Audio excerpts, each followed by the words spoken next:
Imagine life not as a race to a finish line, but as a graceful, meandering walk through a vibrant, untamed garden. The sun dapples your skin, birdsong fills the air, and you become acutely aware of every leaf, every pebble, every fleeting moment of existence.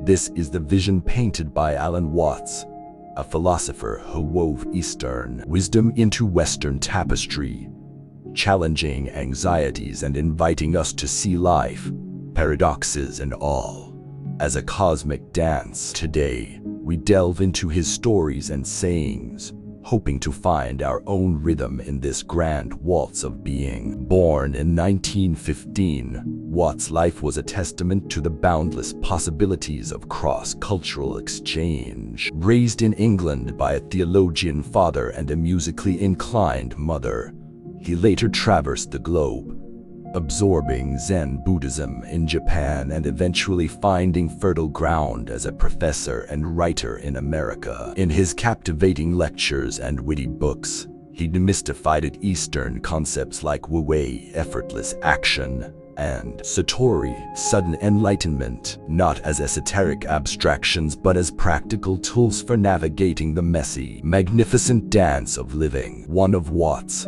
most evocative metaphors is the river. We, like leaves, are carried along by its relentless current. The key, he suggests, isn't in fighting the flow, but in learning to swim, to surrender to the inevitable while staying exquisitely alive to the ever-changing scenery. This philosophy echoes in his famous saying, "Life is like a journey, not a destination." It's a gentle nudge to savor the journey, the rustling leaves, the cool spray on your face, rather than obsessing over some distant, imagined shore. But like any good dance, life sometimes turns awkward. We stumble, we trip, we encounter shadows of fear and doubt. This is where another of Watts' teachings shines. You are not what you do. You are not what you have. You are not what you think. This isn't a dismissal of our actions, possessions, or thoughts, but an invitation to step back and recognize that they are not the sum of our being. We are, as he says, the awareness behind the experience. This awareness, the dancer navigating the dance, remains untangled from the whirl of life's events. Death, the ultimate paradox, looms large in the human dance. We cling to life, fearing its end, yet it dances in the shadows, an ever-present partner. Watts, however, saw death not as an ending, but as a transformation, a return to the cosmic flow. No snowflake in an avalanche ever feels a thing, he observed, reminding us that death, like the snowflake, is simply a natural part of the cycle. This acceptance doesn't negate the preciousness of life, but allows us to live more fully, knowing that the dance must eventually end. Watts' stories, like parables whispered across cultures, illuminate these profound truths. The tale of the archer who hits the target without aiming speaks to the effortless flow of wu-wei. The paradox of the Zen koan, what is the sound of one hand clapping, challenges us to break free from rigid thinking and embrace the mystery of existence.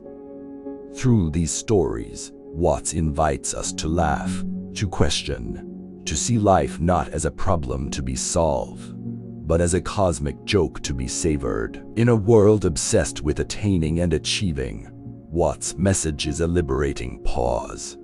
He invites us to step onto the dance floor of life, not with stiff shoes and anxious minds, but with open hearts and playful feet. To dance with the paradoxes, to accept the shadows, to relish the journey, and perhaps, just perhaps, catch a glimpse of the cosmic smile behind the veil of existence. But Watts' wisdom extends beyond mere metaphors and parables. His teachings offer practical tools for navigating the complexities of everyday life. Let's delve deeper into such tools. 1. The art of not doing. Western society often champions the concept of doing, working, achieving, acquiring. We define ourselves by our actions, our accomplishments. Waltz, however, challenges this idea, introducing the powerful notion of wu wei. This Chinese concept translates to effortless action or spontaneous action, not inaction or laziness.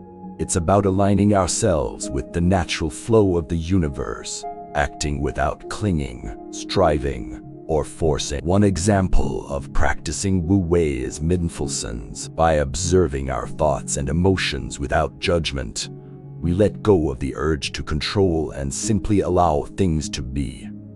This doesn't mean we stop taking action, but we act from a place of awareness and acceptance, letting our actions flow from a center of calm rather than being driven by anxieties or desires. The story of Shuganzi, a Taoist philosopher, beautifully illustrates wu wei. When asked why he wasn't cultivating his land like others, Shuganzi replied, "I am cultivating something invisible." When pressed further, he explained, "I am cultivating my mind. I let it wander as freely as the wind, without any fixed place to rest." This exemplifies the essence of wu wei, aligning oneself with the natural flow, letting go of control, and trusting in the inherent wisdom of the universe. Practicing wu wei can have profound benefits in our daily lives. It can decrease stress and anxiety, foster inner peace, and enhance creativity. It can also improve relationships by allowing us to interact with others from a place of open and acceptance rather than manipulation or control. By learning to not do, we paradoxically find ourselves achieving a deeper sense of accomplishment and personal fulfillment. 2. The alchemy of suffering. Suffering is an inevitable part of the human experience. We encounter illness, loss, disappointment, shadows that dance alongside the light in life's grand waltz. Waltz, however, doesn't shy away from this challenging reality. Instead, he offers a transformative perspective, the alchemy of suffering. He suggests that pain, when properly understood and faced with courage, can be a potent catalyst for growth and transformation. One core principle of the alchemy of suffering is acceptance. Instead of resisting or denying our pain, we learn to acknowledge it as an integral part of life's tapestry. This doesn't mean embracing negativity or wallowing in self-pity, but seeing suffering as a neutral event, devoid of inherent good or bad. By accepting suffering, we detach ourselves from its emotional grip and create space for healing and growth. The story of Gautama Buddha exemplifies this principle. Siddhartha, the young prince sheltered from life's harsh realities, eventually encountered suffering in the form of illness, old age, and death. This encounter shattered his sheltered world, but instead of succumbing to despair, he embarked on a quest for understanding. Through meditation and self-exploration, he grappled with his pain and ultimately transformed it into wisdom and compassion, becoming the Buddha, the awakened one. The alchemy of suffering requires courage and introspection. It involves facing our pain head-on, exploring its roots, and learning from its lessons. This can be a painful process, but ultimately it can lead to greater emotional resilience, deeper self-understanding, and a newfound appreciation for the preciousness of life. Beyond stories and tools, exploring Watt's philosophy through his stories and practical tools is just the first step. To truly embrace his wisdom, we must integrate it into our lives. This involves constant practice, experimentation, and self-reflection. Here are some ways to start. Mindfulness meditation. Practice observing your thoughts and emotions without judgment.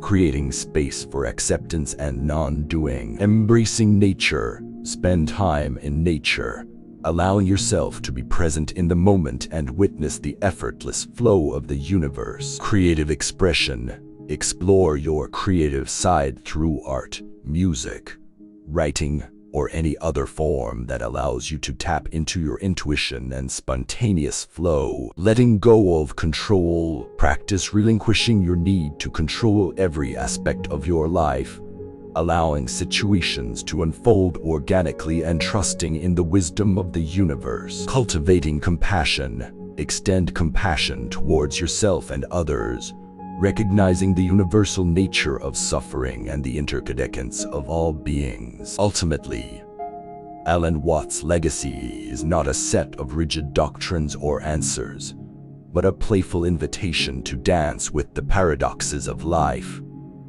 His stories and teachings offer a compass, not a map, encouraging us to navigate the cosmic waltz with open hearts, curious minds, and playful feet. As we embrace the journey, savor the dance of light and shadow, and learn to not do with effortless grace, we might just catch a glimpse of the cosmic smile behind the veil of existence. Please don't forget to like and follow.